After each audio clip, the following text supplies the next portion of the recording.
everybody, and welcome to Movie Couple Live. This is a show where we talk about the latest in pop culture and movie news. I'm Wendy. I'm Dustin. Happy Saturday, everybody, and happy Spoilers Day. Today on the show, we're going to be talking all things spoilers, including Loki Episode 1 and The Bad Batch Episode 7.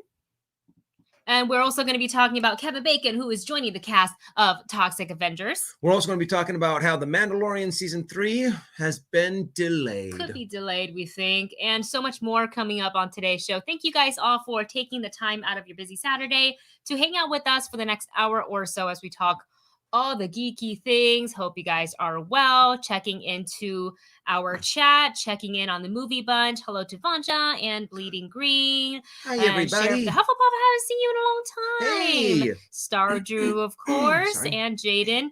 All right, you guys. I'm missing my coffee, and I don't feel right. Dustin's going to help me out by grabbing it. Girl can't have her coffee. Can't go on without her coffee. Cannot go without my coffee. This is my now mostly melted Dalgona coffee that I made this morning. And flying in hot before we dive into anything else, Marvin Martin with a super chat. Marvin, thank you so much. All right. Oh, interesting. Ooh. Okay, I love this. I mean, let me go ahead and let me do two things first. I need an engineer. Like, I feel like doing this by myself is I feel like a helicopter amazing, half the time. All right, from Marvin Martin. RPG shows. This is what we're all about. LA by Night, 10 Candles, Eclipse, Undead Wood, and the Call of Cthulhu Shadow of Crystal Palace TV Banshee from the makers of Warrior. Really? Ooh. Banshee.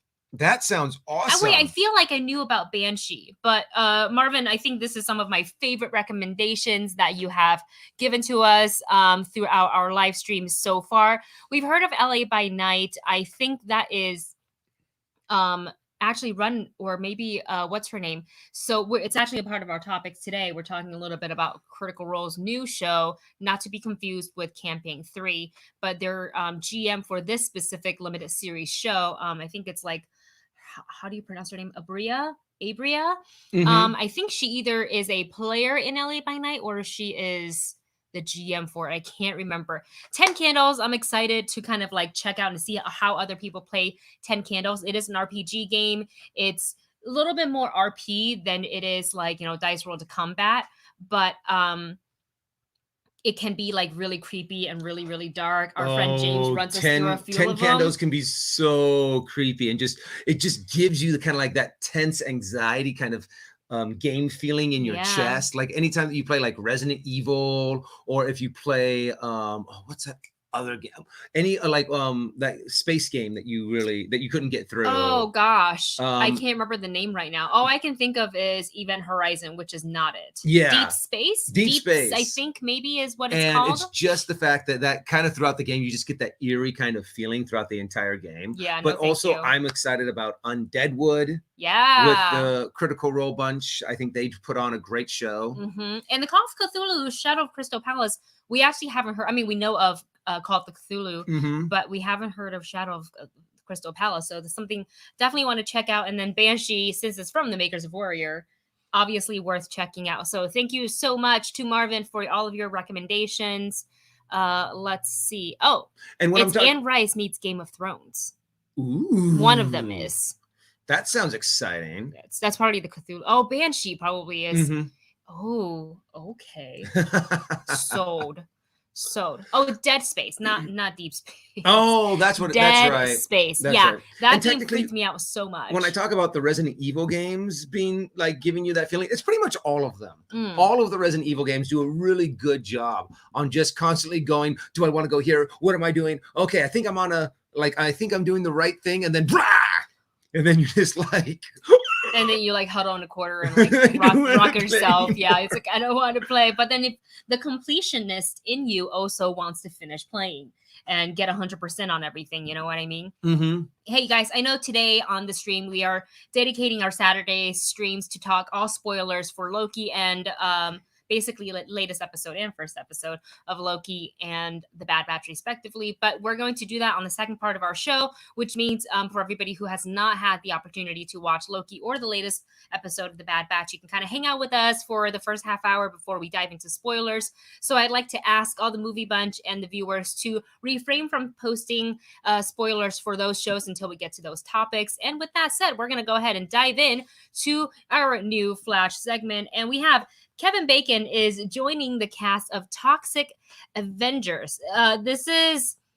He's going to play the villain. And I think this is something I am very excited to see Kevin Bacon play the villain. Yeah. For Toxic Avenger. I think it's totally like he can have fun with it. It's kind of his vibe. I feel like he just kind of fits in perfectly with this cast. Yeah, and also when it really does come to the Toxic Avenger, you really have to do this very tongue-in-cheek because it is so over-the-top violent. It is so over-the-top like cheesiness of superhero origins kind of story. So you have to get actors who can pull that off. And I definitely think Kevin Bacon is one of them that you could bring in and would just have a blast doing this role. So I can't wait for the first looks at Toxic Avenger just to see how they're going to be doing the special effects, the makeup, just the look of it, and whether or not they're going to make it rated R. I mean, I think it's very important that they have to make it rated R. I think so too. And I think we've kind of are past if you make a superhero rated R, it's not going to make money, because Deadpool kind of shattered all of that, like, not belief, but sort of people thinking like rated R movies for superhero movies won't make money because not enough people are going to go see them. And I think that was absolutely incorrect assumption, because we're now about to get the third one. It's in the talks, it's being created, we don't know, it's in development. So and also Suicide Squad, I think this one, the new James Gunn Suicide Squad is going to be rated R. Logan was also rated R. I also remember during like the 90s, every movie that came out was rated R because the joke was, oh, no one's going to see your movie unless it's rated R, kind of a thing back in those days. The stigma. Thank you, Vanja. And so I'm kind of like, it's weird how that has now shifted to, oh, no, if it's rated R, you're not going to make any money. But yet it's now showing that being in a rated R movie is still a viable way to make a ton of cash, especially if it's in a superhero genre. Yeah, so we're excited for Kevin Bacon to join this. We're obviously going to keep our eyes on this to see if unless the R rating's already announced that we didn't know about, but he will be joining actors such as Peter Dinklage, Jacob Tremblay, and Taylor Page. And the filming is going to begin in June, which is really, really exciting. Are we okay? Yeah. Sorry, hold on a second. Oh, no. Did I screw it up? No, you're fine. You're fine. You're fine. Don't touch it. Don't touch it. Sorry. I just happened to look over at our camera and I was like, the battery flap is open. That is not good. So now I probably just messed everything else up because I accidentally pushed a button. Let's see. So I think we're working good. We're looking a little bit more red. But we're good. We're good. Why are we looking red? What'd you do? What'd you do? It might just be the fact that I'm sunburned. Still, I mean, heck, you can still see how bad I am sunburned from Avengers Campus on Tuesday, which I'm still kind of a little giddy over. It was such a good experience how everything happened. Is that better? Yep, I think, yeah, we're good. We're good. Sorry to interrupt.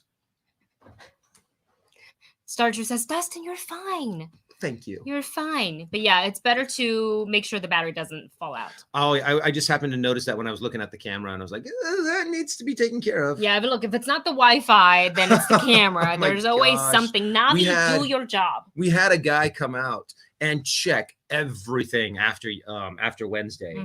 And they checked the attic. They checked all the wires like around our house. They found a few little problems. So hopefully, knock on wood, everything's good and working. Yeah. So, but we'll find out throughout this live stream, ladies and gentlemen. Time to roll the dice. Yeah, roll the dice and go to another super chat from Marvin. Marvin writes, what a world where we root for vigilantes, gangsters, and Dexters to do good in the world in violent rated R stuff. What is wrong with us? I know, but honestly, it's kind of one of those things that when you don't see like in real life, sometimes the good guys doing the good things, Yeah. you're kind of now starting to roll. If they're not going to do it, we're going to cheer for someone else to do it then. And whoever it decides to kind of take up that mantle, we're willing to cheer for. And to see these, but it's always been kind of like the person that takes the law into their own hands, whether it be like a Batman, who's, you know, avenging an injustice that was done upon him to make sure that no one else has to go through that pain that he went through. Or if it's even like someone like Judge Dredd, who's I am the law. Wasn't that rated R as well? That was definitely rated R, right? I think it was. The one with Carl Urban? Oh yeah, the one with Carl Urban definitely was. There was one other one where I think it was just called Dredd. Maybe? Yeah, that was Dredd was just Carl Urban, which was, oh my gosh, much that was better. So good. What's the one that I'm confusing with where they turn half of the I think this is a completely different genre, completely different movie. But I think it's like halfway through because it was I think it was Doom. Oh, right? Doom with The Rock? And then halfway through they made it look like it was a first-person shooter. I never saw that. Honestly, I was kind of like, I was so upset. I think that was the one, and it wasn't. I don't think it was good. But Sylvester Stallone, Vanja, that was the one that I was talking about at first. Which one's that? You've never seen the Sylvester Stallone Judge Dredd? I don't think so. I can only remember the Carl Urban one. Don't make me watch it if it's bad. I don't want to watch it if it's bad. It's definitely a movie of its time, kind of a thing, to where if you look back, it's kind of one of those movies that you're kind of like, yeah, it's definitely kind of like a 90s movie. But Judge Dredd, my Sylvester Stallone impression is terrible. Sounds like Arnold. It does. I'm sorry. But honestly, I want to see more of these rated R superhero movies. I would love for Warner Brothers, since they're kind of doing, you know, different, you know, stories that don't connect anymore, for them to do like a rated R Justice League Dark kind of a thing, or an apocalypse storyline where the apocalypse kind of wipes out the whole Justice League. And it is graphic. If you ever watch I think it's called War on Apocalypse or Justice League Apocalypse kind of a thing. And the entire Justice League just gets butchered kind of, and it's a really good animated story. Nice. And with that said, let us know what sort of superhero movie, superhero genre, or story you'd like to see adapted to the big screen, but with an R rating. Go ahead and put that in the chat, and we'll check back in with that in just a little bit as we move on to our next topic here, which is new motion. Oops. See, this is why I need a... Well, of course, we jump all over the place. That I think even someone whose sole purpose is to do like they'd be fine. To graphics. Where are they going? They'd be fine with it. New motion poster for Snake Eyes. So I actually made this little. It took me forever because StreamYard wouldn't let me upload it. But this is just a little sampling of the couple of them. And you can see here we have Baroness, we have Scarlet, and we have Storm Shadow. And they have, if you want to check out the link, below this video, I put a link in where you can see all the motion pictures on Paramount's YouTube channel. It's actually pretty cool. I like the neon, the little light up, and then the characters kind of flash in, and then the Snake Eyes logo come in with their names on the bottom.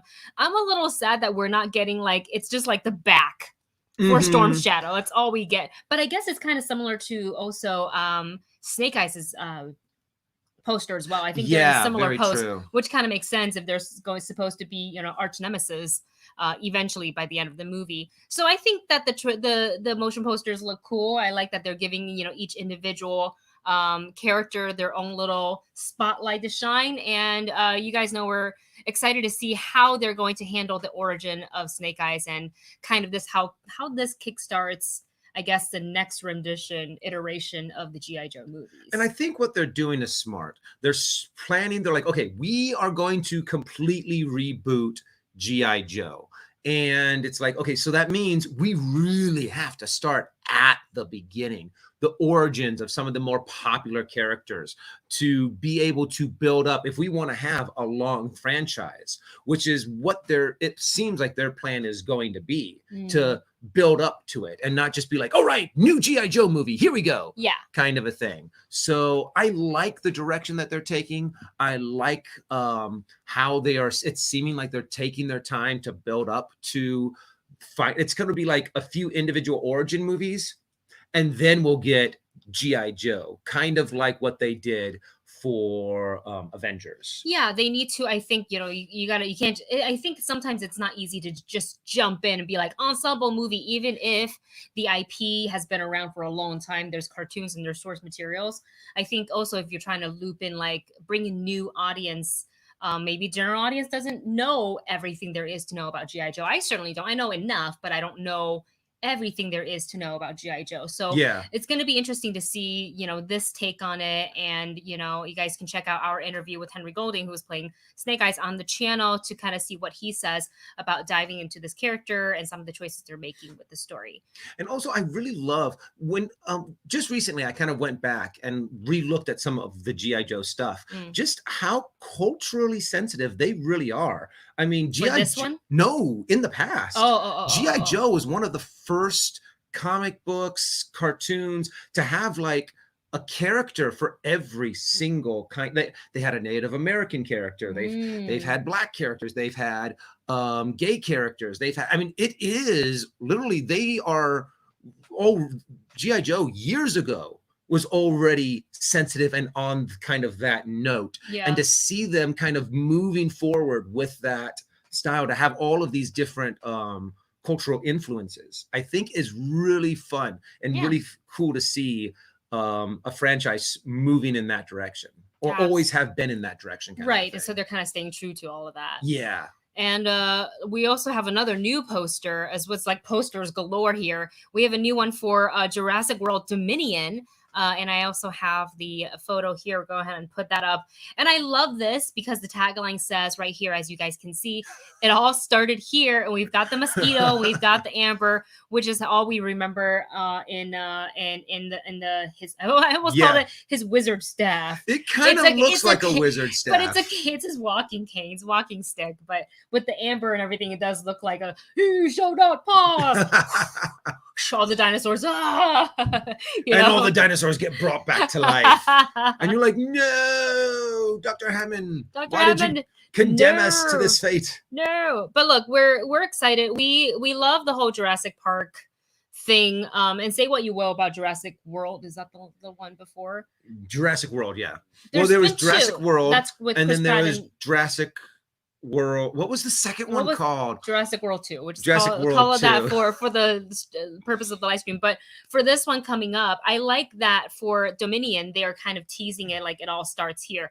I don't know if we're going to go all the way to see like that specific mosquito, become like the amber, and then that later would be kind of cool. That would be kind of cool, but is that like too on the nose?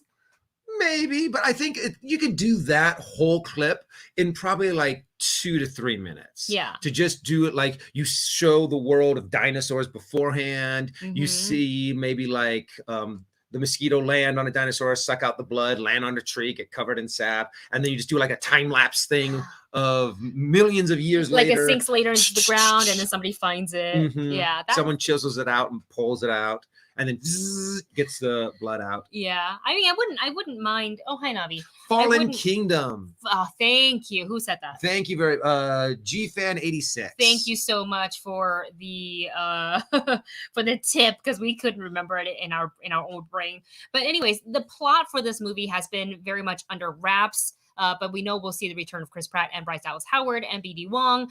And director Colin Trevorrow promises to deliver a satisfying ending. Well, then. Why would that be so important? I mean, I think it's because... that like the end or something? Like, are they ending it? There's no more Jurassic World for a while? It might very well be. It's the fact that they're like, okay, this is our saga. This is our 3 movies. And this is where we're going to kind of wrap everything up. Yeah. But of course, they've said that about movies before. Oh, this is going to be our last Halloween movie. This is going to be our last such and such movie. Yeah. Or this is going to be the last Fast and the Furious movie kind of thing. Yeah. Until this movie makes a whole bunch of money. I feel like it's almost impossible for a Jurassic Park movie to not make money. regardless of like 2 and 3. Mm-hmm. Wait, which one was the one that I didn't like? Dinosaur in the City. That was the third one. Yeah, I didn't No, like no, no, no, no, no. That was the second one. Didn't like that one was as much. technically Lost World, Yeah, I didn't because like that was one when they that were much. going to the island to get the dinosaurs and then bring them back. It was the third one with the, oh my gosh, the big dinosaur that with the fin on his back. And I can't remember.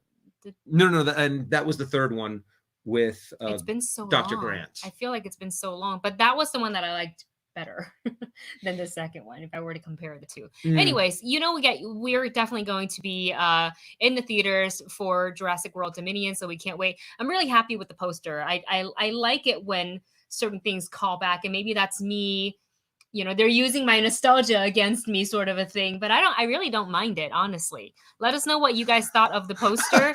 Yeah. Okay, so the super chat, thank you very much. Is it from Dawson? Yeah, Dawson 8888.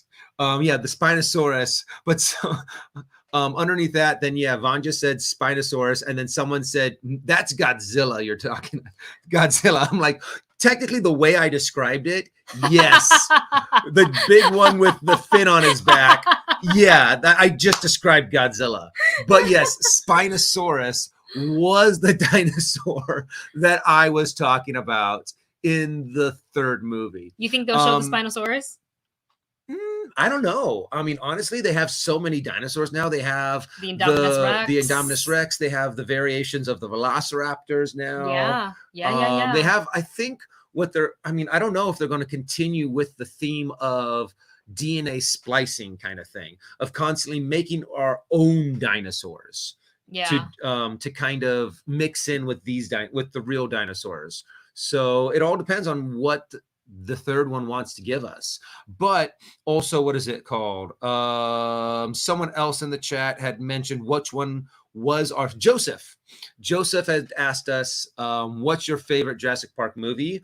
I still have to go with the original. The original was so groundbreaking. It's almost like perfect. Like there's going back to watch it, and I think Collider did, this is like years ago, did like a special screening or something like that for it at the ArcLight, and I was like, man, I haven't seen this. I actually don't, until that screening, I hadn't seen Jurassic Park on the big screen. It had always been like my aunt brought home the DVD, and like we watched it at home, and I was like, oh my god. And then I was like awake and scared so many nights because of the raptors in the kitchen scene, like really freaked me out. So to kind of experience it on the big screen for the first time in that screening was amazing. And I was just, even though you know these parts are coming, you've seen the movie so many times, you can literally quote the movie at this point. Yeah. I still got really nervous. I noticed myself like completely tensing up in the kitchen scene when they were hiding from the rafters. And I'm like, how? I know how this movie ends. Happen.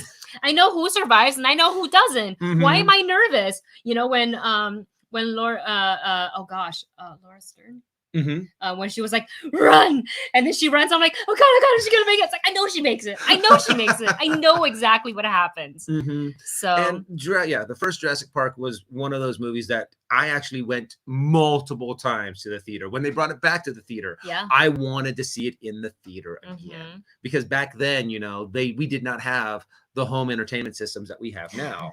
So the only way to really watch Jurassic Park was in the movie theater, because it was so groundbreaking. It really was. And we're excited to kind of, you know, once they reveal the plot to everybody, it kind of very curious to see how this goes. And like, I feel like I maybe have to watch Fallen Kingdom before we jump in, just because it's been a minute. And obviously the only thing I can even remember from this new iteration of Jurassic Park movies, or Jurassic World, the trilogy, is the first one. Yeah. So I gotta rewatch it. Anyways, we're gonna go ahead and move on to our next topic. But actually, before we dive right into it, I want to scroll up, and if I can find and see if anybody was talking about earlier. We asked the question if you could adapt any comic book superhero movies, like from, you know, comic book or source material to screen, if you would want R-rated. So I want to go ahead honestly, and find before I saw this was one of my choices to. Yep, I want to see a rated R Spawn. Haven't they been trying to make this movie? They've been trying to for a really long time. Yeah. And the movie that they had, I mean, it was close, but still fell super short. I think having a rated R Spawn movie would be really cool. I don't remember at one time when Spawn was just the hottest comic book out there. So I would love for them to try this again. Yeah. So, and I know they've been trying to get it to go. So, and it's just hit so many speed bumps because it's just not as popular as it was. I still have a ton of Spawn toys. So many Spawn toys. So many. And they're making new ones still, too. Yeah. You know, still those come out. But we did have like a garage sale, and Dustin did part ways with some of his Spawn stuff. Didn't somebody come by and they're like, "Oh, this is for sale," and like grabbed it all? And I was like, I just want to get rid of it. I've had it locked in a closet for years, and I'm just like, it's time. It's time. It's time. Time to say goodbye. And it's time to talk a little Critical Role. It's not Thursday, but we're gonna go ahead and talk about it. So Critical Role just recently announced their latest show. It is called Exandria Unlimited. This is not to be confused with Campaign 3, which they haven't announced. I actually haven't watched the latest State of the Role, whatever it's called. Oh yeah. So I haven't watched it, but I do know from all the articles and the trailers, this new campaign is a limited series campaign. So there's only going to be 8 episodes, and it takes place 30 years after Vox Machina, which is the first campaign of Critical Role, and 10 years after the Mighty Nine, which is Campaign 2, which Dustin and I are still trying to speed through and watch. We're like on like episode 120. We're almost, I think we only have like 12 more episodes left. Yeah, we're getting there. So don't put spoilers of Campaign 2 in the chat, please, because we're getting there. So and everything kind of as it gets played out in this limited series, because it is set in the timeline following these 2 campaigns and set on Exandria, basically anything is going to be official game canon, which is very, very, very exciting. So this new show starts up on June 24th, which is about 10 days. June. Oh yeah. Yeah. So we have a week to finish. 12 days. Look, an episode a day of Critic. If we only have 12 episodes to go, but that's a lot. 4-hour episodes, guys. That's a lot. We're gonna have to put that on double speed. And the finale was like 7 hours long. Didn't they play forever? Yeah. Because the characters, they have to end their story and say goodbye, and it's emotional. I already know it's emotional because you and I get very emotionally invested when we watch Critical Role. So the cast includes Amy Guerrero and Robbie Damon. And of course, we have Ashley Johnson returning, Liam O'Brien, Matthew Mercer, who is not going to be a DM this time. He's going to be playing. Which is great. I know he plays a lot in Undeadwood, but I would love for him to play in the world that he created, kind of a thing. Yeah. He finally gets to play a character in Exandria and not have to like voice 50 different NPCs and try to like remember all this and that and whatever. And the game master, we have, I'm gonna say her name wrong every single time, Abria Iangard, I think is how you say her name, but you can find her on all various streams. She's a GM and she's a streamer, specifically focused on TTRPG stuff. And I'm very, very excited because we watched the little trailer yesterday and she was kind of like, oh, you want me to do all of this, tell the story, and anything I say is essentially canon, but I got to do this sitting next to the guy who created the whole thing, which is a little unnerving. So I can kind of see her excitement and a little like nervousness, like, oh God, what if I do it wrong? But the thing is with role play games and things like that, you can't do it wrong. The story in the dice roll is going to determine how things work and how players' motivations is going to take the story.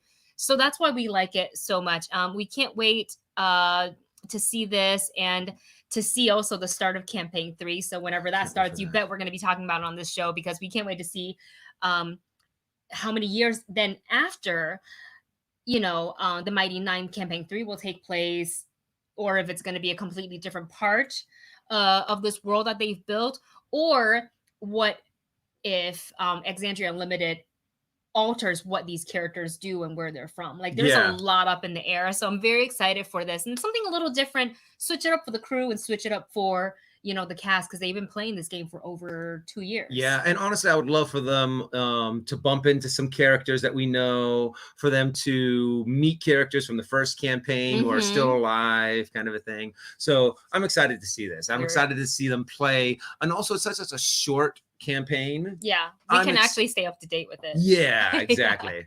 And with that said, we're going to go ahead and get to our super chat from Suthis. I hope I'm saying your name correctly. So sorry if I am not. You write, hey guys, been a fan for a few months. Thank you so much. And now thoroughly enjoying your reaction videos. Wendy Lee, remember you back from Collider days when you were just hired as Mr. Campy as assistants, I believe. That is exactly what happened. The story's been told 50 million times, but that is essentially how I kind of, got I guess, foot in the door into that's how you started industry. To put your toe into the water kind of thing. I guess so. Yeah, I guess that's a good way to put it. And I am forever grateful for the experience and for all the people that I got to meet and all the cool things I got to do and learn, and something I will never forget. And I am so thankful that you found this channel from, all the way back in the Collider days where I was just kind of like, what's YouTube? Though, to be honest, we had this YouTube channel before I started, when it was like back in like AMC Talk. Talk. No, that's very true. I remember we started off super small. Then. We were doing our very first video. Was a vlog. Was a vlog that we had gone to World Market. Yeah. And gotten a whole bunch of weird food that we'd never tried before. And we were sitting down in our roach-infested apartment. Oh, that apartment in North was Hollywood. No fun. With terrible AC that only reached one room. And making videos then. The channel wasn't even called The Movie Couple back then. It was called something completely different. Yeah, we had another channel called See or Skip It or something. Yeah, we've changed, and that's what happens. Yeah. You live, you learn, you get world experience, and then you're like, okay, let's change course a little bit. Yeah. To see if we can make better content. Things have evolved for sure. But thank you so much for the super chat. Thank you for being a fan, and thank you for following the whole career of Wendy. It was actually because of Dustin. So yeah, I was a huge fan of AMC Movie Talk. Yeah. And on one of the I used to watch it every single day. I'd get home from work and he'd be watching. I'm like, what is just 4 people talking? What are you watching? And I loved it because I felt like, I know all of the cool new news about all of the movies. And when I went and hung out with my friends, I was like, did you guys hear about this? And I was like, how did you know about this, Dustin? And I felt so informed about movie news. And then Campia on one day decided to be like, well, I'm also looking on a social post or on the, what is called, before he posted it, I think he might have even mentioned it on the show. And I was like, Wendy, this is what you kind of, this is with YouTube. This is great. I think this would be a great opportunity. She went and she applied and she got it. Well, reluctantly, remember, I was hesitant because I was like, why are they going to hire me when there's 50 million other people in Hollywood that's like super fit for this job? I actually applied just to humor Dustin because I really didn't think I'd get the job. I really didn't think I'd get it. And then like, lo and behold, 5 years later, I had like, would have worked with Collider. Yeah. Mm-hmm. Good days, good times. But yeah, it's just the fact that you had a wonderful personality and an incredible work ethic. You put me on too much of a pedestal, and now I'm embarrassed. And we're gonna move on to The Mandalorian season 3. Is it delayed? Is it not? Here's what we know about it so far. It's not really delayed because there's any sort of like drama and rewrites and whatever it is. We just have to wait a little bit longer because the upcoming Book of Boba Fett has finished, officially wrapped, and it's on schedule. It's going to still premiere on Disney Plus in December, like it was previously announced. But for Mandalorian, they're kind of bumping into a little bit, just like a shooting schedule conflict is more like it, because they're essentially using the same stage to shoot, and currently that stage that they're using is being used to shoot the Obi-Wan show. So that's why season 3 for The Mandalorian is not currently in production, and because right now these stages are occupied by Obi-Wan, which is what, like, that makes me so happy to know that they are actively shooting and doing whatever it is. And it's fine because we get Book of Boba Fett this December. It was never confirmed. I don't feel like The Mandalorian was actually going to come out this year. It wasn't like a firm. It was going to be a 2022. Thing. Well, because I remember seeing the schedule and I was like, well, are we getting then Book of Boba Fett and The Mandalorian 3 back to back? Because that just seemed unlikely for just a release schedule. Usually you give a little break. Yeah, but it's also good to know that filming not just a lot, they're filming to capacity. They are doing as much as they personally can, because it's like they can't take on anymore, because the stage that they use for all of these shows is being used. Yeah. So that means more that we are going to get as much content as they can produce, which is awesome to know, especially when you're talking about things like Boba Fett, Obi-Wan, Mandalorian, and then Ahsoka. And I'm just like, yeah. I'm still really curious about like Acolyte. Oh, I know. And since you brought up the topic of all these various spin-off, or should I say original Star Wars live action shows, we are hearing that for Andor, Forrest Whitaker is supposedly returning to reprise his role as Saw Guerrera for this Rogue One prequel series, which is, it kind of makes sense because I think Saw had a huge role to play in the Resistance. Yeah. And obviously we saw him, in Rogue One. But I wonder, are they going to make it that Cassian has had a run-in with Saw prior to all the events of Rogue One? Because when Jin met Saw, was Cassian with them yet or not yet? Oh, I can't remember. So you guys, I have to look let me back know. and think about that. I want to say no. I don't know. I want to say no. Well, no, Cassian was with them. He was with them? Yes. Okay. I do, but wait. No, because I don't know if he saw the message from her dad. The guy who created the dust. Galen from Galen Erso. Yeah. So once again, I have to go back and double check. But to find out whether or not that these two had a working relationship, so to speak, kind of a thing. Because he was Galen was not Galen. Great names. I am so sorry. They're both fighting in the rebellion. Yeah. So I am really excited to see more to find out what connections they may or may not have had. Yeah, but it totally makes sense. I think we're gonna see a slightly different Saw because this is prequel. So I think Saw may not be as what's the word? Like when we saw him in Rogue One, he had like that breathing apparatus that he used. Certain body parts were kind of replaced. It was like a little android-y, a little bit. And I think we're probably going to see him maybe prior to all that, which would be kind of cool. Yeah. But we talked about it yesterday. John and I talked about it on Explain the World. And we were just talking the one thing that I can never ever forget in Rogue One with Saw's appearance was Forrest Whitaker going, "Bogudet." And I was like, what is that? What's Bogudet? What is that? And it's that like creature that's like and he was like, oh my god, terrible. Get that thing away from me.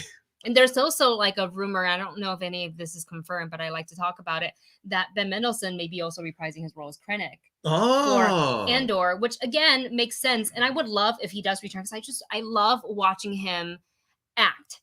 Like he's so great. He's such a great actor, but specifically, I love his take on villains, on a bad guy. He's so good. He does a good job on bad guys. And he's like supposedly like the nicest person ever, a little shy, but he's so good at being bad. I love it. Isn't that true? Like the actors that play the villains the best are like the nicest people in the world. And then you get the people who play good guys the best, and you find out that they're total pricks. Kind of a thing. Jeez.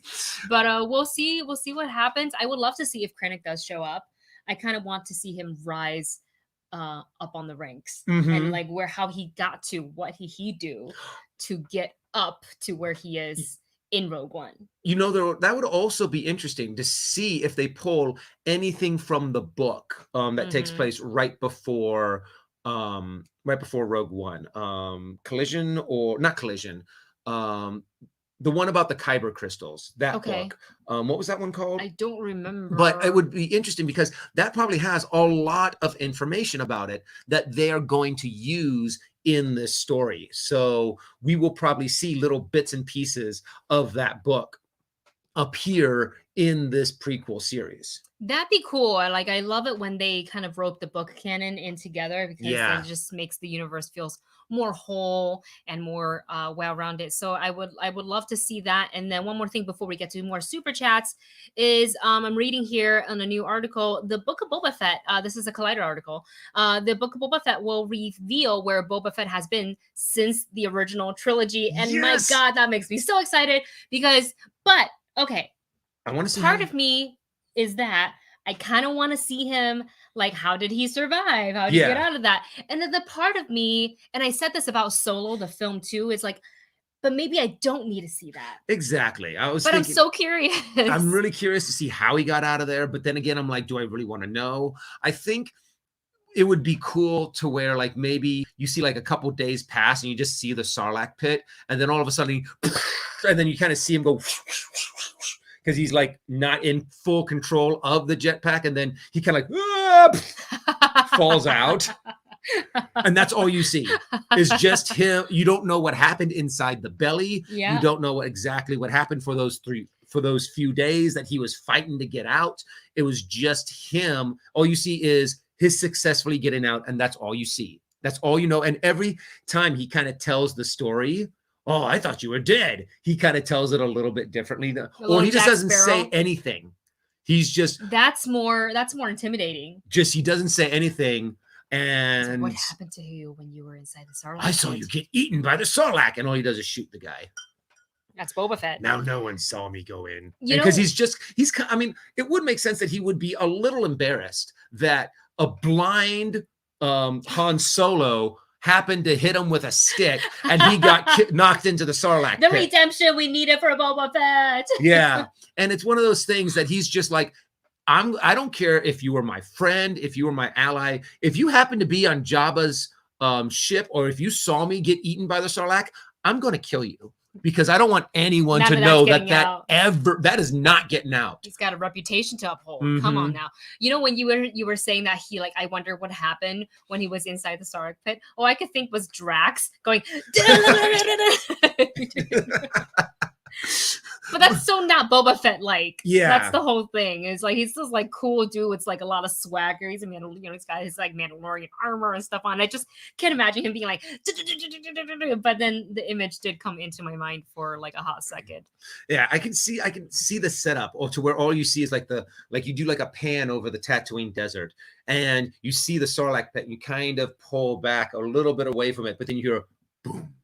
Like underground explosion. And then the ground kind of does that. And it does a little bit of shake, but then it goes boom, boom, boom, boom, boom, boom, boom, boom, and he shoots out of there. I'm just like, that sounds awesome. And then nothing else. Yeah. So you don't know exactly what happened. Just leave it a little bit of a mystery for us. Yeah. So we'll see what happens. I'm so excited for the Book of Boba Fett coming this December. And we'll definitely be doing reactions for that on our channel. Kind of like what you guys saw with The Mandalorian. So make sure you stay tuned for that. And before we move on to our spoiler discussion for Loki and the Bad Batch, let's go ahead and take a couple of super chats. This one is from Levi R, who writes, thank you so much.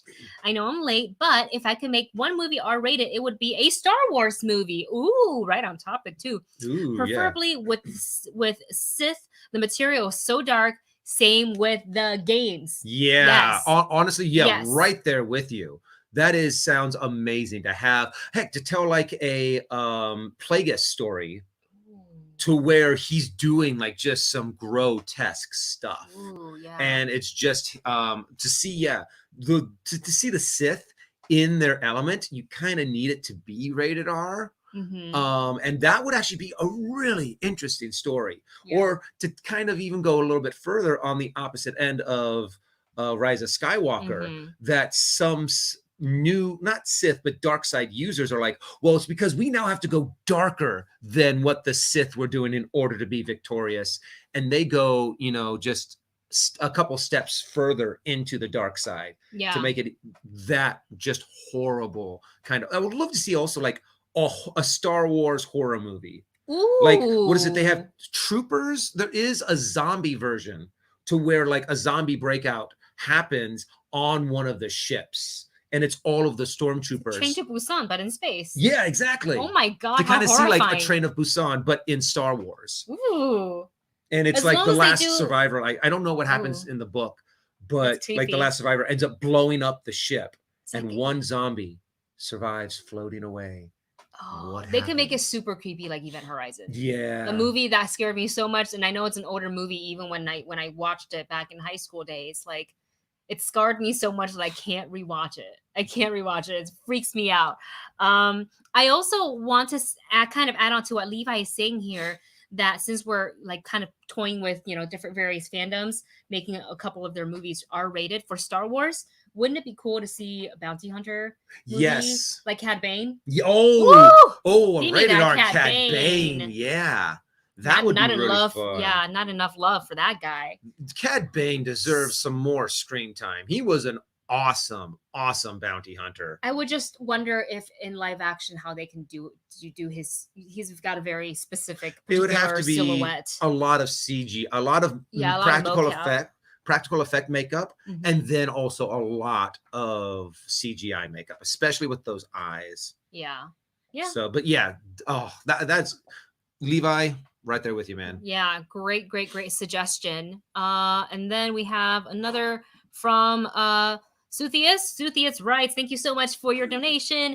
There is so much streaming productions from Disney that I lost my space. There is so much streaming productions from Disney that all those extra new stagecraft locations will come in handy, and hopefully smoothly." Yeah, I like that.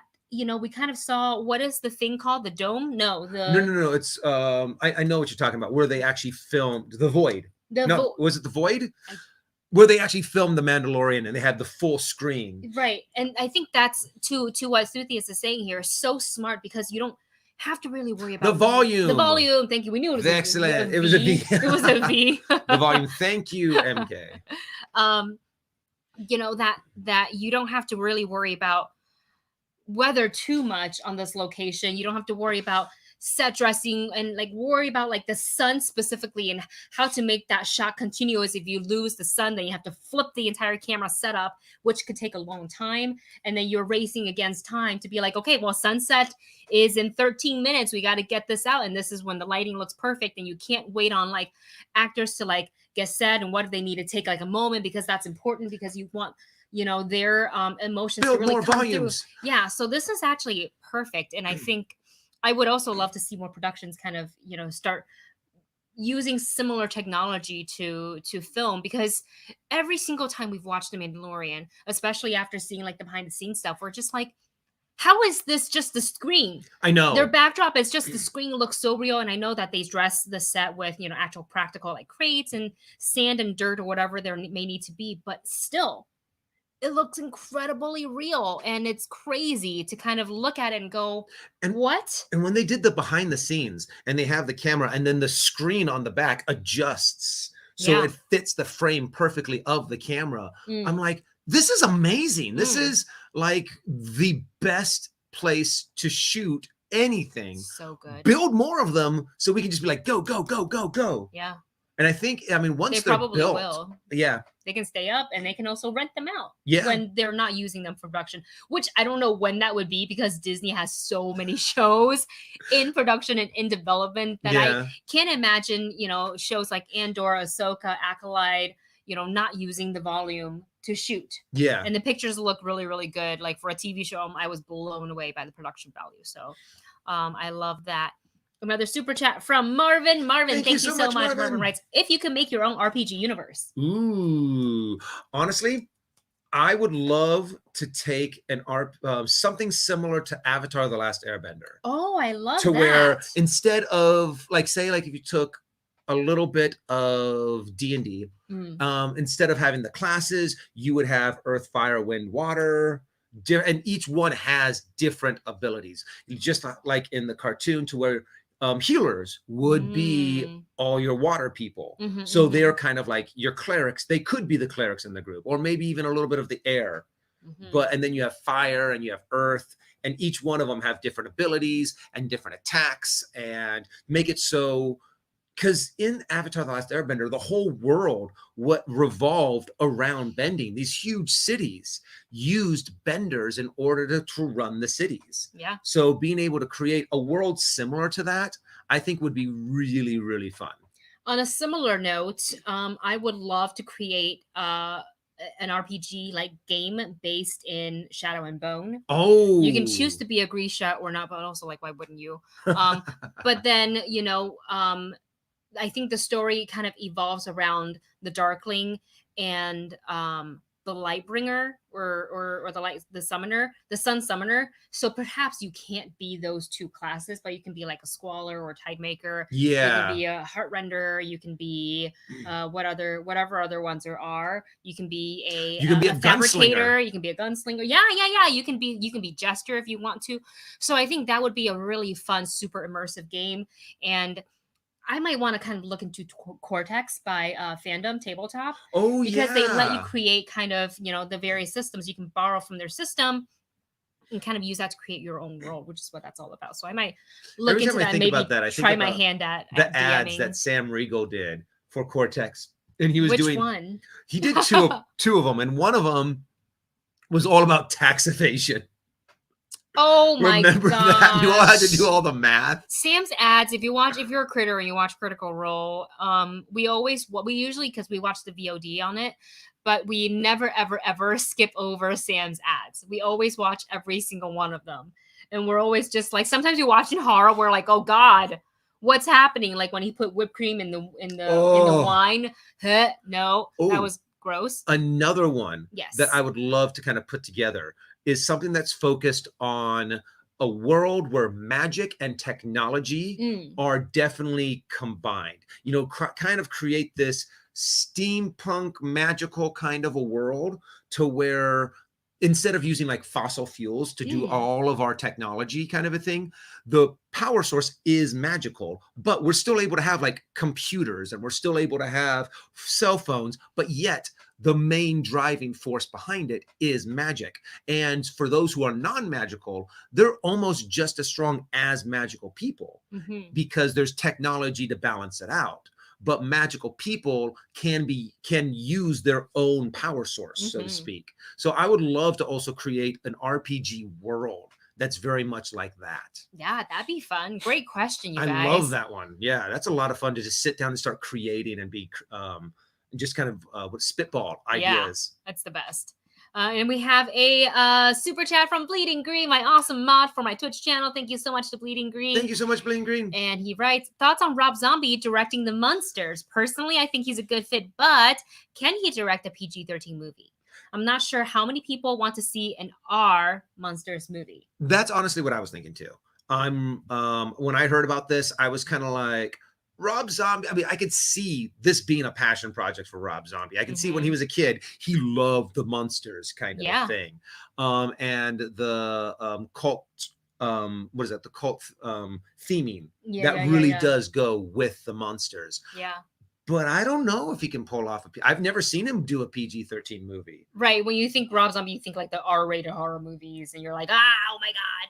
I actually think he can. I think for someone whose movies, are horror movies that's been rated R, that can go like, very gory and horrifying and scary. I think it's also very easy to, if he's a fan of the Munsters, especially, I think you want a director who is able to explore it creatively and maybe give it a different, just like a fresh update on it. Yeah. But not so much so that it changes the reason why we love the Munsters. And I can see Rob Zombie as somebody who like really, really loved it and wouldn't want to try to make it like a hard R. Watch, like I say this, and then like we're gonna find out like, oh, the Munsters movie is gonna be R-rated R. Yeah, well, and also one of the big themes of the Munsters TV show is that acceptance of those who are different, and how the Munsters had to constantly deal with either hiding who they really were or being able to coexist in a society that fears and hates them, kind of a thing. So that's one of the big themes. And to, especially nowadays, being able to connect that to so many social issues that we are experiencing and feeling. I've never seen Rob Zombie be able to tackle something like that. I would love to see him do it.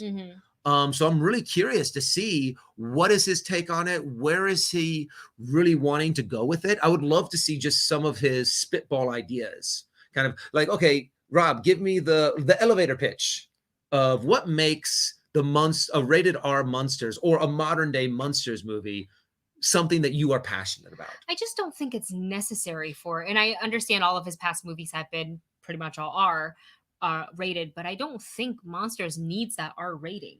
I don't think like, so either. Like at all. And also, are we gonna get like a catchy theme song? That is one of the catchier theme songs from that era of TV shows. Yeah, I do have to admit. It's gotta like the open credits gotta have like a rendition of the original theme song or something like that. So I think that'd be cool to see. But we agree with you, Bleeding Green, that we do think he's a good fit.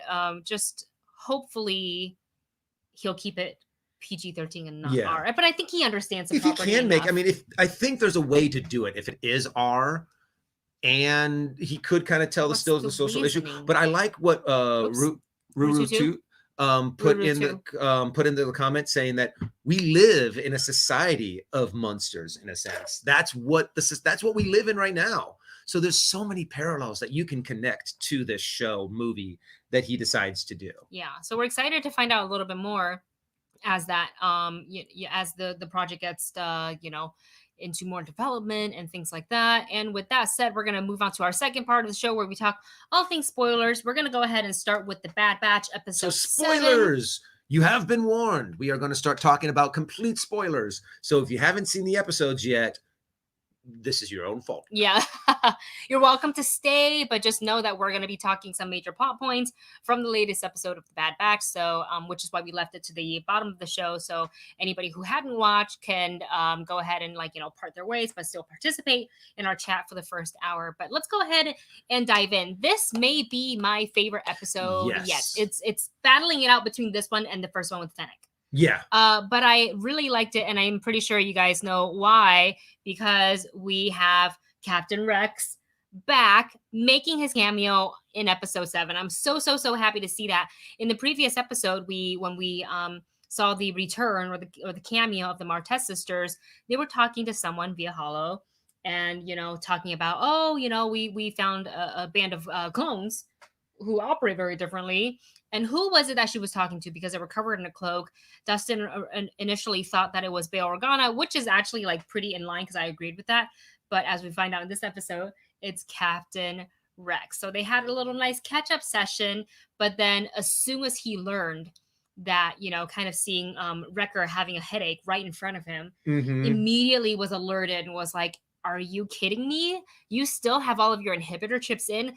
We got to nip this, literally nip this in the bud. Yeah, we've got to snip. You got to get it out. This is a ticking time bomb in your head. It is more dangerous to leave them in than to go through all of this hassle of finding a place to do it, be able to sneak onto this planet with all the wreckage, get into one of these ships, and be able to do the procedure. It is more dangerous to leave it in than to do all of that. Yeah, and so they travel to Braca, and they find an abandoned on a Jedi cruiser.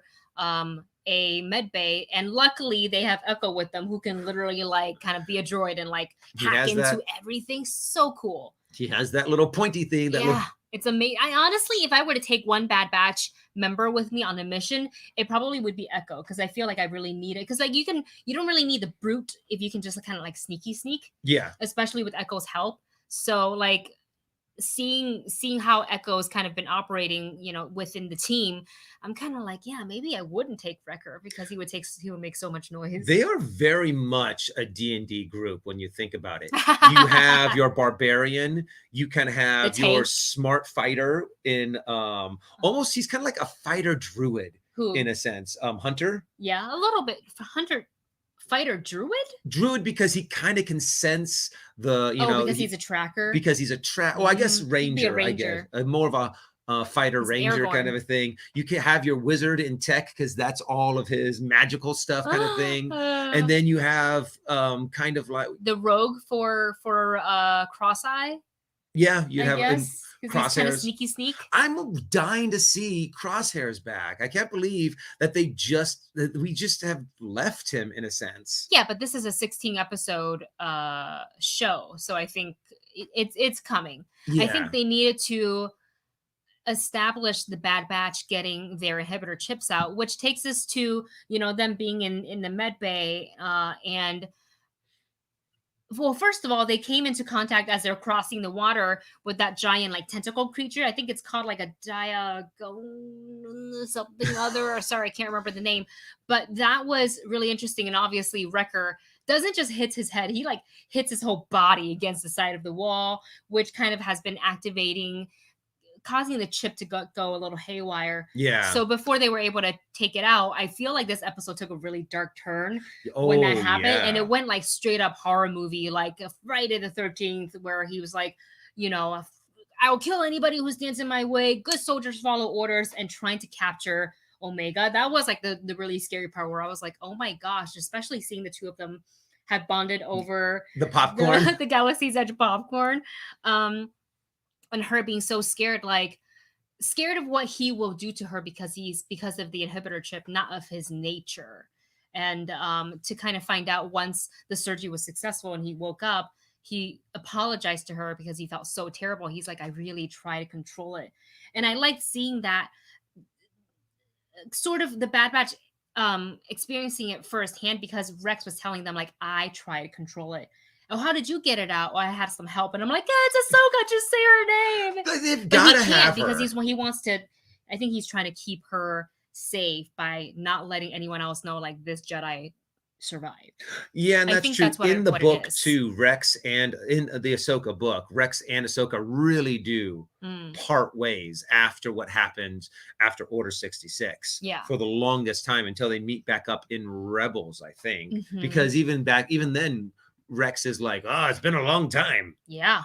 Kind of a thing. Yeah. So as much as I want to see her, I don't know if they're going to. I don't know I don't if feel like we are. I think at most what they might do is Rex might send them to her and they help a little bit, or and maybe she just won't be like, you know, like lightsabers out and stuff like that. Well, like, she wouldn't, because she wouldn't have her lightsabers. Oh, that's right. Well, she's got to build. She built them in her book. Yeah. But that's right. She left them behind. And this is right after Order 66. I mean, immediately. It's only been like not even a month, I think, after Order 66. So yeah, Ahsoka is off and hiding. Ahsoka does not have her lightsabers. I'm pretty sure all of the events that happen in the Ahsoka novel have not happened yet. Wow, that's really crazy. Yeah. You know, honestly, I would love to see just a ginormous timeline. And I think somewhere there's got to be it. Yeah. Of not just the movies, not just the cartoons, but the comics and the books and all of that fun stuff. Yeah. Everywhere, because this timeline is getting confusing. A little bit. We have a super chat flying in from Soothius. Thank you so much. Right, shows like Bad Batch and Superman/Lois are shows that I am uninterested in or don't have time to watch, but I do love my reaction videos, so I tune into you guys, rejects and etc. Two birds, one stone. Yeah, that's perfect. If you don't, have the time to dedicate, or if you're not interested, but you kind of want to stay in the loop and you enjoy reaction videos. Hopefully, we do a good enough job editing where you kind of get essentially the feel of the overall story of an episode. We haven't watched Superman and Lois yet, but I know the rejects love them. I think John and Greg were like crying over one of the episodes, and I was like, oh my god, so emotional. And honestly, that is a very smart way to do it, since there's so much material out there, so many different shows, movies, books, so many. There's a lot of times to where, oh man, I actually didn't get a chance to spend so many hours playing this game. I just sat down and watched a lot of the cutscenes. Yeah. Or I would go online and see an abridged version of, like, say, the Dathomir comic, The Son of Dathomir. That's what it was. What happened to Darth Maul after it was Clone Wars, where he gets captured by Palpatine. I wasn't able to sit down by those books, so I sat down and watched an abridged version of it. Now I'm like, okay, now I know what happens. Now I at least know the storyline. I can stay up to date. I'll get the reference when I do watch Bad Batch, or when I watch the new Clone Wars season 7. I'll understand all of those connections. Yeah. So honestly, that is a really smart way of doing it. Just watch people's reactions, because to be able to sit down and watch everything, it's not going to happen. Yeah, you don't have time. Like we're also, busy, like doing, and because life is unpredictable, things can happen, and you're just kind of like, but I want to be in the conversation. I kind of want to know what's going on, because you're still a fan of the fandom, but it doesn't mean you have to absorb every single show, especially if you don't have the time to do it. So we're glad that our reaction videos are helping you kind of stay updated with all of the stuff. What we're hoping to see for next episode, I actually would love for them to make the trek back to, well, not the Bad Batch, but just the story to go back to Camino. Yeah. I'm dying to know what's going on with Crosshair there, and how if anything's changing within the stormtrooper situation. Like, are they going less clones? Are they doing more recruits? What's going on? What's the big plan? And also, if we can get, we're still wanting to know what is going on with Omega. Like, what kind of a clone is she? Because even Rex was like, oh, I've never seen a clone like you before. Yeah. Somebody. And I love the fact that Omega was like, oh, you're a Generation 1. That she was able to pick up the fact, oh, you are one of the very first clones off the assembly line, so to speak. Mm-hmm. So I'm assuming that there's something more going on besides just saying the lines. Yeah.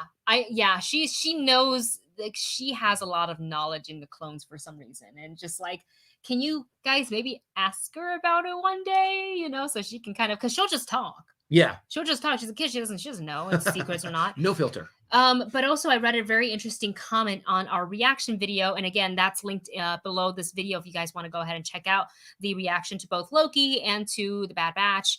And I think maybe Tick Tick Boom, the Jonathan Larson movie adaptation with Lin-Manuel Miranda directing, is also linked below. But one of the comments said, like, what if she, Omega, the clone, is how, like, oh god, I have to find the right comment, but somewhere looping in Palpatine's offspring.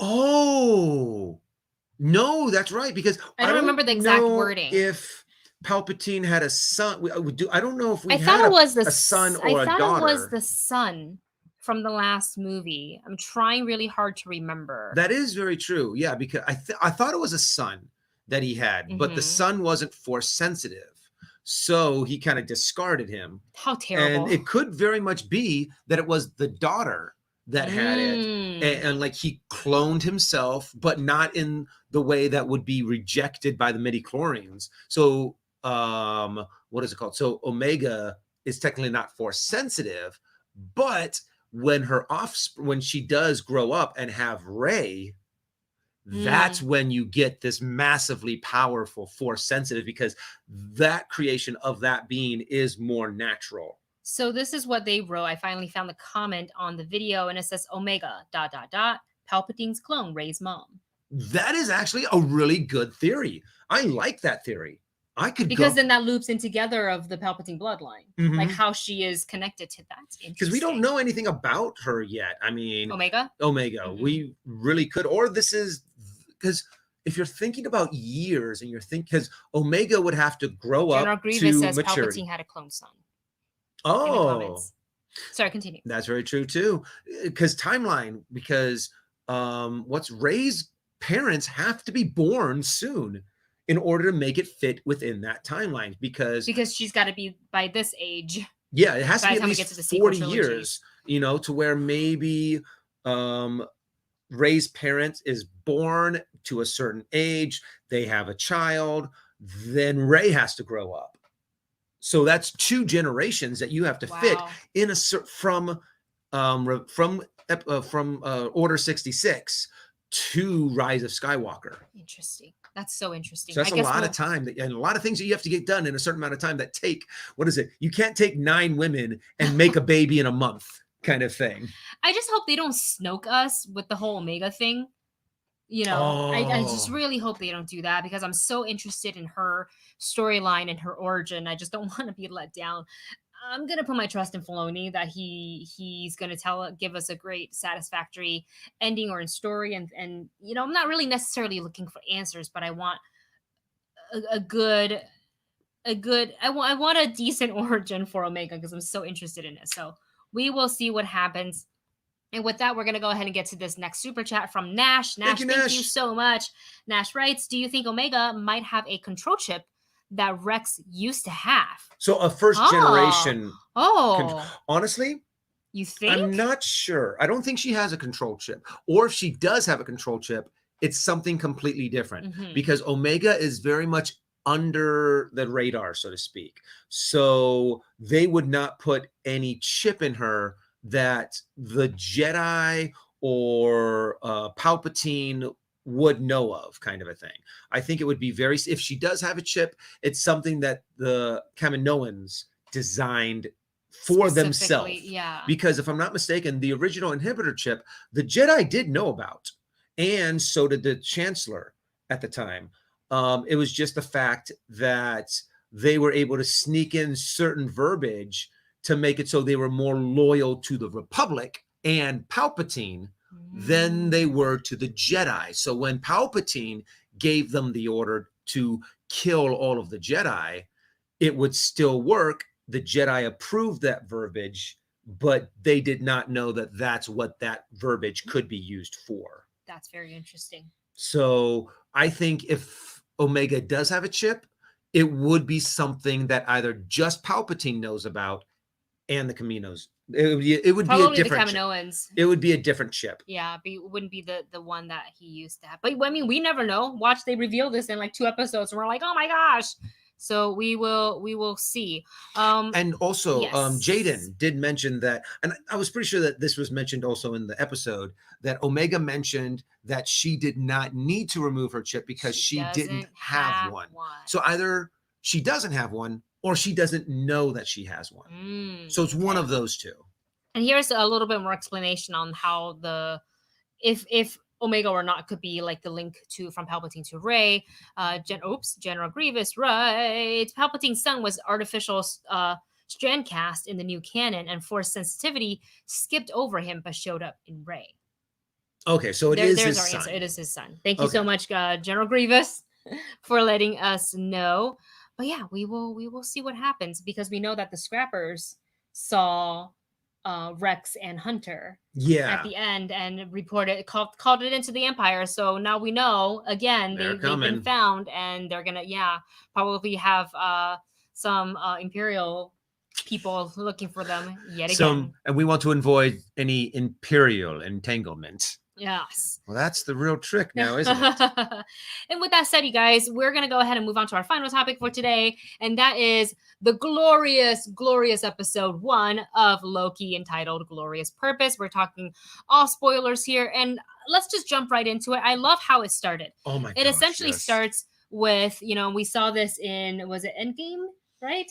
Yeah. No. Yeah, we saw it in Endgame. In Endgame, where what happened when the Avengers from a separate timeline, obviously the present timeline, going back to grab not just the Pym particles, but a bunch of other stuff. And this is what happened that day.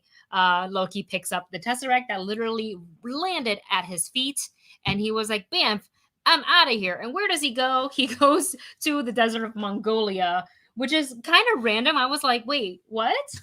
Mongolia. It was great. It was great because he immediately was like, look, high ground. Steps on a rock, and he was like, I am Loki. And I love the fact that he gives his speech of, I am burdened with glorious purpose. And all the Mongolians are like, what are you saying? We have no idea. We don't understand the language that you are speaking to us in. What are you saying to us? And then, of course, that's when all the doors open up. Yeah, that's when all the doors open up. I had this one other photo that I wanted to show, and I can't find it. Oh, no, it's not here, is it? Let me see. Hold on. But, no, it's not here. Also, it was the slow motion photo of when she hit him with the weapon, and it was just kind of like, like that slow-mo, like vacuum mouth, if you will, windblower mouth. But then she steps in real time. The weapons the TVA use is really cool, and I do like that. Essentially, they let us kind of watch right away what things are like inside the TVA. Just a little sneak peek. Time moves differently there. How does it work differently? Magic doesn't work there. Infinity Stones don't work there. The Tesseract don't work there. I was shocked when Casey opened his like little drawer or whatever. He's like, and I was like, look at all those Infinity Stones. And people use them as paperweights. Yeah. I really wish. I think pretty soon Marvel's going to be selling paperweights. Paperweight Infinity Stones. You can buy as many or as you want, or you want just one. Who's going to buy just one? I would want all of them. Honestly, I would love to, like, if they had them, just like a bag of Infinity Stones. I think that'd be so cool just to have like a bag of them. Coming soon to Avengers Campus, I'm sure. Hopefully. What if it's already like been in the making? We just didn't know about it. Oh, like yeah. Watch, like, because so Dustin and I went to Avengers Campus, as you guys know, this past Tuesday, and then by Wednesday they had revealed on social media that Loki's character, like when he appears and stuff in Avengers Campus, he's not going to be in his glorious Asgardian leather outfit. He is going to be in the TVA kind of like prisoner cellmate outfit. Even though we did see him in his big but that horns. was Tuesday. True. And that now was they switched before. it. Now he's back to. Now he's going to just be in his prison garb. And he's going to be walking around with the timekeepers. Not the timekeepers, the Minutemen.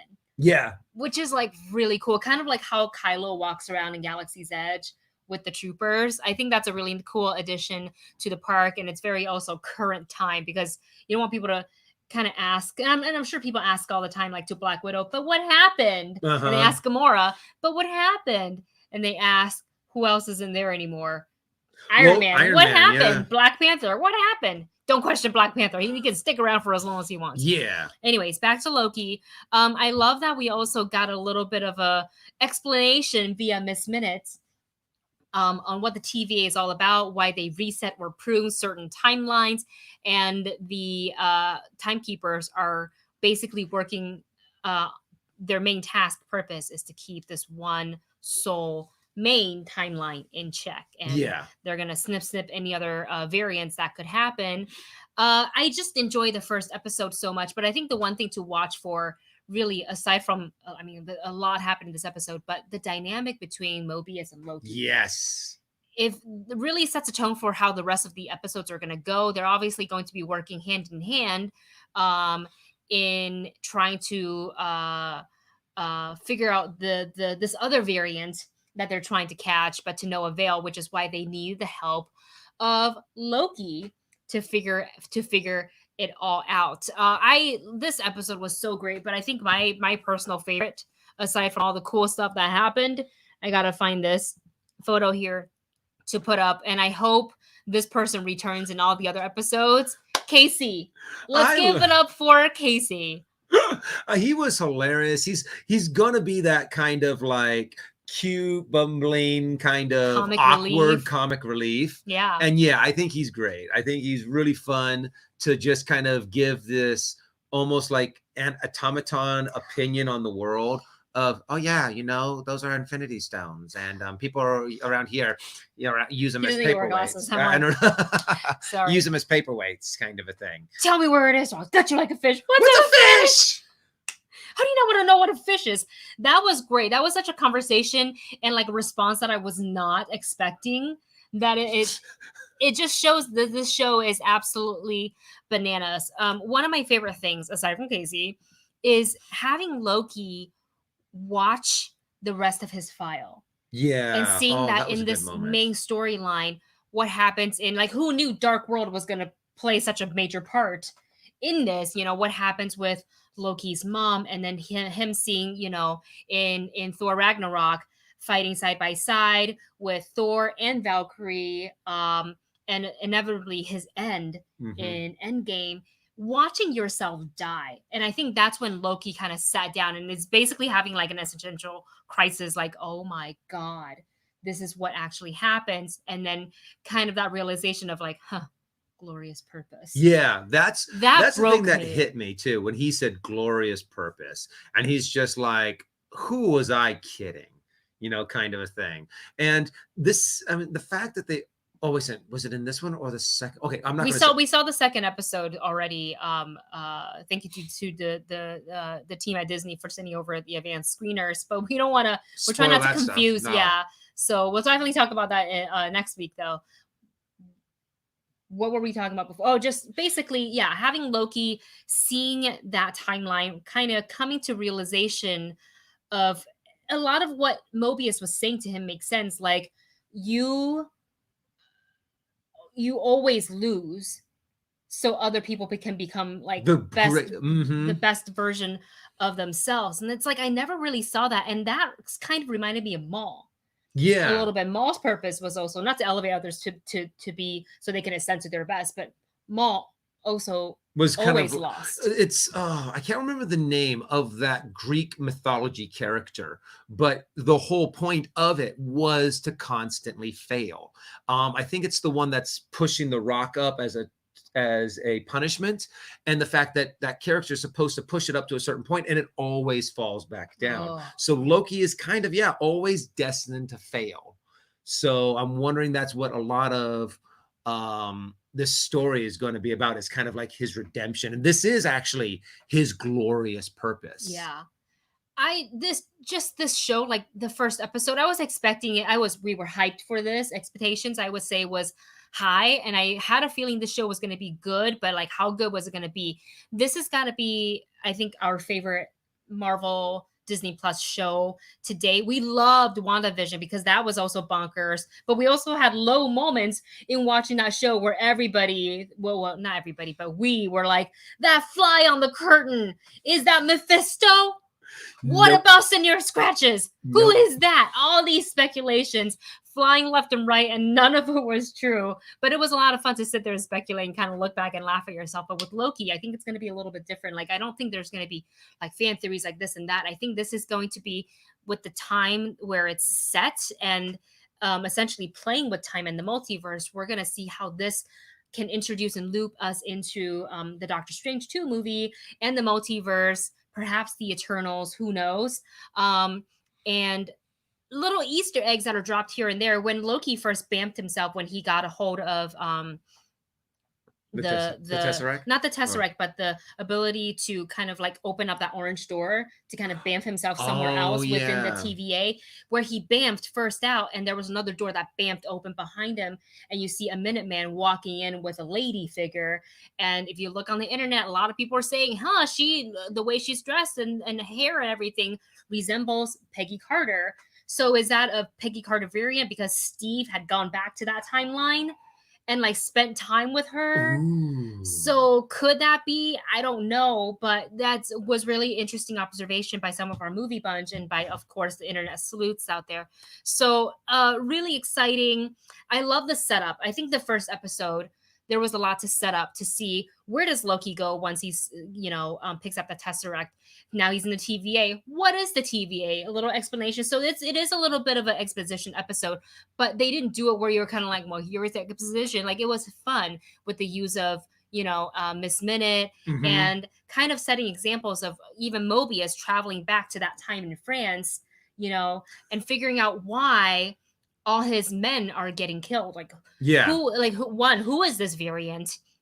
And two, how can we capture them? Because it's been impossible. There always seem to be a step ahead, and they're kidnapping Minutemen, or they're, taking like the resets, the charges. Yeah. What do they want with that? I also think it's just a brilliant way to be able to educate the audience on this new world that you've created by having a character in your story, like say Loki, that's like, what is this? So you are explaining to the character, but in reality, you're also educating the audience on what is the sacred timeline and what is the TVA. And I think they did a really good job on being able to present all of this new information without having it sound like an exposition dump. Yeah, I love the comment here by General Grievous, who writes, Loki is a character that isn't a hero, but he also have heroic moments. He also isn't a villain. He reminds me of the story of the torment of Tantalus in the water that recedes when he tries to drink it. Oh. Yeah. Oh. Every time he reaches out for that water, it always just goes. It's like, it's there. Just the idea of glorious purpose is always just out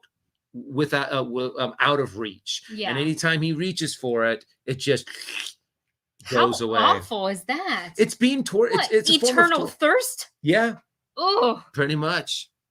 That's awful. So we're so excited for everybody to experience the second episode of Loki, which comes out next Wednesday. And I keep wanting to say Friday, but it's Wednesday, so we can't wait. And we have a super chat from Levi R. Thank you so much. Levi writes, TVA is an illusion by King the Conqueror. Oh, we got to talk about this. Yeah. And they're actually in the quantum realm. That's why they can travel to any timeline. Explains why no magic works and technology is super advanced. So you had talked about this. Yes, that the TVA and they've announced Kang the Conqueror. So I can't wait for them to actually start telling the story that, you know, the sacred timeline is actually just Kang preserving the timeline that puts him into power. Oh my gosh. So this whole story of the timekeepers could very be not true and not real. So like I'm a red herring? Yeah, exactly. Or not a red herring. A red herring is usually a hint that this is what's happened, but in actuality, that's happening. Yes. Kind of a thing. That it's this person.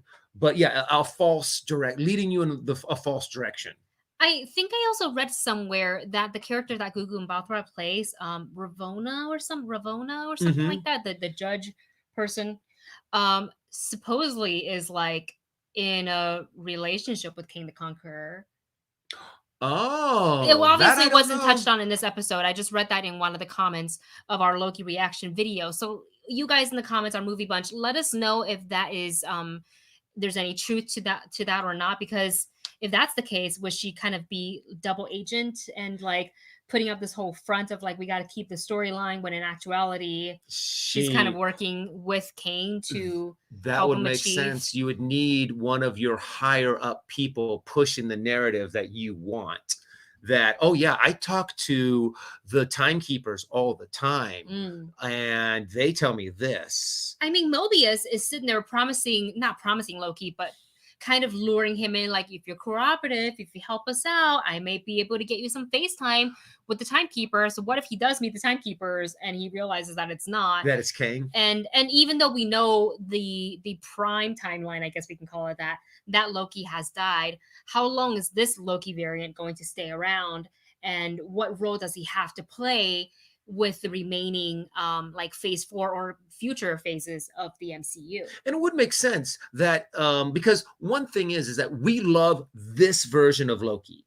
We love this variant of Loki.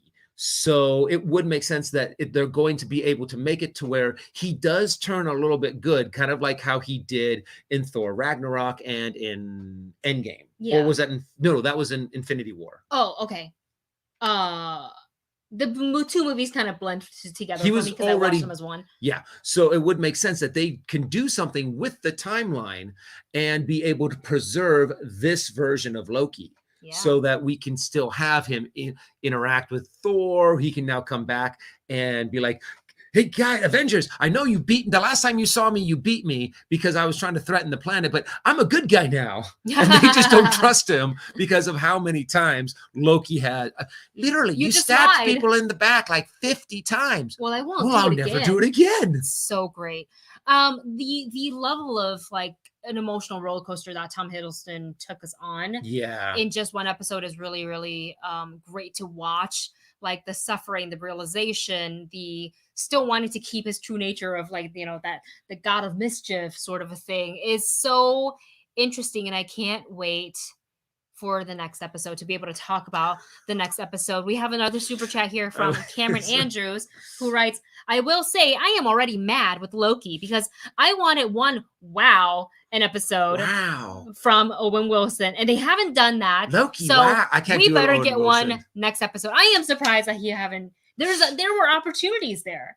Wow, for Loki, Owen Wilson to say wow. I can't do a good Owen Wilson impression, I can't but that do it. wow, man, wow. I mean, Loki, just wow. Oh God! I also want a simple ka-chow. Just one episode, just a ka-chow, because we know he voices Lightning McQueen. So I want one ka-chow, or maybe in the background somebody can be watching Cars, you know, as they travel through various timelines. Like, oh, there it is. It's very meta. I love that. Oh, the last Marvin. That is a great Marvin at the very bottom. Okay. His comment.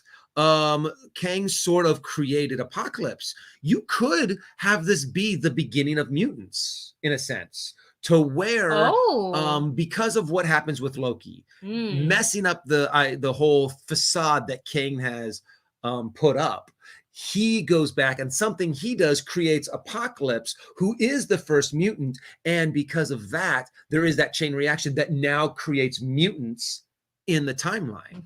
That would be an interesting way of being able to bring in the X-Men. Yeah. Because we know so far that in the next couple of, at least the next phase, there's not any X-Men movies, but there is Fantastic Four. So it seems like if there's going to be a setup for mutants, this is where it's going to happen. And then the next phase is going to be with X-Men in it. So I want to see that. Yeah, they need to take their time to carefully create that, because once they create it, it's set. Like the MCU is not going to try to like reboot itself. Yeah. You know what I mean? They've come such a long way. So they got to take the time and take care of how they deal with the introduction of X-Men in now with this universe. And I just want to point out before we go and end this live stream, Francisco Maitorina, sorry, I'm like messing up on how to speak today, writes, have to disagree. In the comics, Kang has a lover of TVA. And then there's other comments as well from Francisco. Kang is a villain that helps the TVA. And then there is, I think, one more that I saw. Maybe not. Oh, and then Jaden, in the comics, TVA has a lot of secrets. So I feel like we're just kind of barely scratching the surface. Yeah, and remember, they can also, just like they've done with everything else so far in the Marvel Cinematic Universe, they take inspiration from the comics. Be like, oh, this is a really good idea, but to make it fit in our universe, let's tweak it a little bit here and there and see if this kind of fits in a little bit better. So we can see all of this stuff in the comics, but still have it changed just a little bit for the cinematic universe. Oh, it says mute button hit. Do we not hear ourselves anymore? Uh-oh. I gotta check this. Dustin's gonna check us out. Can you hear us? You can hear us. Okay, great. Well, with that said, that brings us to the end of our live stream. You guys, thank you so much for joining us on all the discussions and all the topics today. We will be back on Wednesday with another live stream, and then the following Saturday we will be doing more spoiler discussion for both the Bad Batch and Loki. So we hope you guys tune in.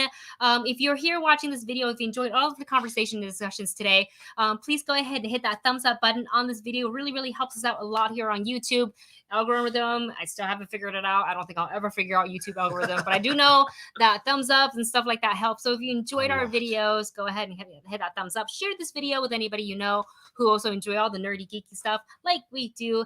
And we will see you next Wednesday for another live stream. And then if you want something that's a little bit more casual and kind of like loosey-goosey all over the place and a little gameplay, you can find me on Twitch, which is just twitch.tv/WendyLeeZany. I'll be streaming tomorrow, actually Sunday. I'll be playing a little bit more Paper Mario, still a first time playthrough. So go ahead and check that out. And with that said, you guys, thank you so much for hanging out with us. We love you. Have a good rest of the weekend, wherever you may be, and we will talk to you soon. Bye, everyone.